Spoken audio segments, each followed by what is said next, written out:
வணக்கம். விஎஸ் ஜோதிடம். இந்த ஜோதிட சேனலில் ரிஷபராசி பங்குனி மாத ராசி பலன்கள் 2026.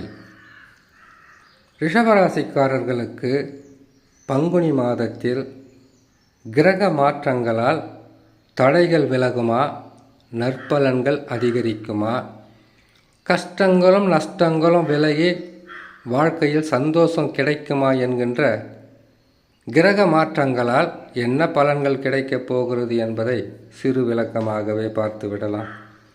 அதற்கு முன்பதாக சந்திராஷ்டம தினங்கள். சந்திரன் ஒரு ராசிக்கு 8ஆம் இடத்தில் அமர்ந்து 2.25 நாட்கள் சந்திராஷ்டமமாக இருப்பார். இந்த சந்திராஷ்டம தினங்களில் புதிதாக தொழில் தொடங்கக்கூடாது, புதிதாக வியாபாரங்களை ஆரம்பிக்கக்கூடாது, யாரிடமாவது கொடுக்கல் வாங்கல் கட்டாயமாக தவிர்க்க வேண்டிய நாள். அது மட்டும் இல்லை, வண்டி வாகனங்களில் மெல்லமாக செல்லக்கூடிய நாட்களாகவே இருக்கும். அதிகப்படியாக வாக்குவாதங்களில் ஈடுபடாமல் பொறுமையும் நிதானத்துடன் செயல்படுவது இந்த சந்திராஷ்டம நாள்களில் உங்களுக்கு நன்மையை தரும். சரி, சந்திராஷ்டம தினங்களை பார்க்கலாம். வருகின்ற 7ஆம் தேதி 4ஆம் மாதம் 2026 பங்குனி மாதம் 24ஆம் தேதி செவ்வாய்க்கிழமை இரவு 4:45 தனுசு ராசியில் சந்திர பகவான் சஞ்சாரம் செய்யும் போது ரிஷபராசியான உங்களுக்கு சந்திராஷ்டமம் ஆரம்பமாகும். சந்திராஷ்டம தினங்களிலிருந்து விடுபடக்கூடிய நாட்களாக 10ஆம் தேதி 4ஆம் மாதம் 2026 பங்குனி மாதம் 27ஆம் தேதி வெள்ளிக்கிழமை பகல் 3:48 மகர ராசியில் சந்திர பகவான் சஞ்சாரம் செய்யும் போது சந்திராஷ்டம தினங்களிலிருந்து விடுபடக்கூடிய நாட்களாக இருக்கும்.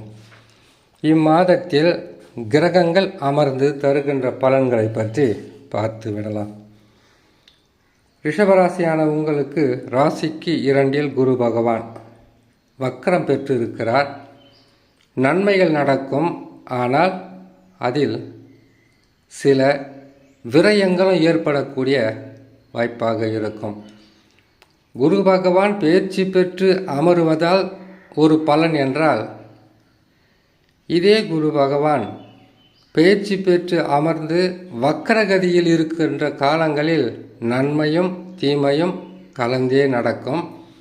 நன்மை மட்டும் என்று சொன்னால் அது சனி பகவானால் மட்டும்தான் உங்களுக்கு தர முடியும். சரி, ராசிக்கு 4இல் கேது பகவான் உடல் நலத்தில் சற்று பாதகமாக இருக்கும். இன்னும் சில மாதங்கள் மட்டும்தான்.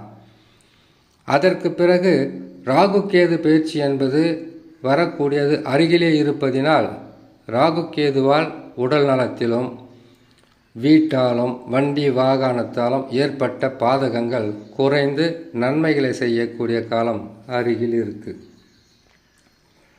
அடுத்ததாக ராசிக்கு 10ஆம் ராசியில் செவ்வாய், புதன், ராகு 3 கிரகங்களும் இணைந்து ராசிக்கு 10இல் அமருவது என்பது ரிஷபராசியான உங்களுக்கு தொழிலில் முன்னேற்றமும் வருமானம் அதிகரித்தலும், நண்பர்களும் சரி உறவுகளும் சரி உங்களுக்கு உதவியாகவும் பொருளாதாரத்தில் உயர்வும் அடையக்கூடிய காலமாக இருக்கும் பங்குனி மாதத்தில். அதற்கடுத்ததாக சூரியன், சுக்கிரன், சனி இணைந்து ராசிக்கு 11ஆம் இடத்தில் அமருவது பங்குனி மாதத்தில் உங்களுடைய வாழ்க்கையில் திடீர் தனலாபங்களும் அதிர்ஷ்டங்களும் எதிர்பாராத பொருள் சேர்க்கையும் வரவும் இம்மாதத்தில் கிடைக்கும். எப்பொழுதுமே ராசிக்கு 11இல் ஒரு கிரகம் வருதுன்னா, தசாவே சரியில்லாமல் இருந்தாலும் சரி நன்மைகள் நடக்கும். மற்ற கிரகங்கள் பாதகமாக இருந்தால் கூட பாவ கிரகங்களோ சுப கிரகங்களோ எந்த கிரகமாக இருந்தாலும் ராசிக்கு 11இல் வரும் மாதம் என்பது யோகமான மன நிறைவான சந்தோஷம் அளிக்கின்ற வகையில் நன்மைகள் நடக்கும். அப்படி ரிஷபராசியான உங்களுக்கு பங்குனி மாதத்தில் சூரிய பகவான் 11ஆம் இடத்தில் இருக்கிறாருன்னு இந்த மாதத்தில் உங்களுக்கு தேவையான, உங்களுடைய குடும்பத்திற்கு தேவையான, உங்களுடைய வாழ்க்கைக்கு தேவையான பொருளாதார உயர்வு என்பது கட்டாயமாக இருக்கும். குரு சரியில்லை, ராகு கேது சரியில்லை, பல வகையான பிரச்சனைகளை கொடுக்கின்ற அமைப்பில் சனியும் சரியில்லை என்கின்ற ஒரு நிலையே வந்தாலும் நீங்கள் இது அனுபவத்தில் பார்க்கலாம். இப்போ குரு பகவான் நல்லா இருக்கிறாரு, சனி பகவான் நல்லா இருக்கிறாரு, ராகு கேது ஓரளவுக்கு நன்மை தரக்கூடிய இடத்தில் இருந்தாலும் வருஷம் பாருங்கள், இந்த பங்குனி மாதத்தில் சூரிய பகவான் 11ஆம் இடத்தில் ரிஷபராசியான உங்களுக்கு அமருவார். அப்படி அமரும்போது தொழிலில் பிரச்சனை இருக்காது. வருமானம் நல்ல நிலையில் சரளமாக கையில் காசு பணம் புரளக்கூடிய மாதமாக இருக்கும். ஓரளவுக்கு பிரச்சனையே இல்லாமல் வாழக்கூடிய மாதங்களாக அமைவது இந்த பங்குனி மாதமாக உங்களுக்கு இருக்கும்.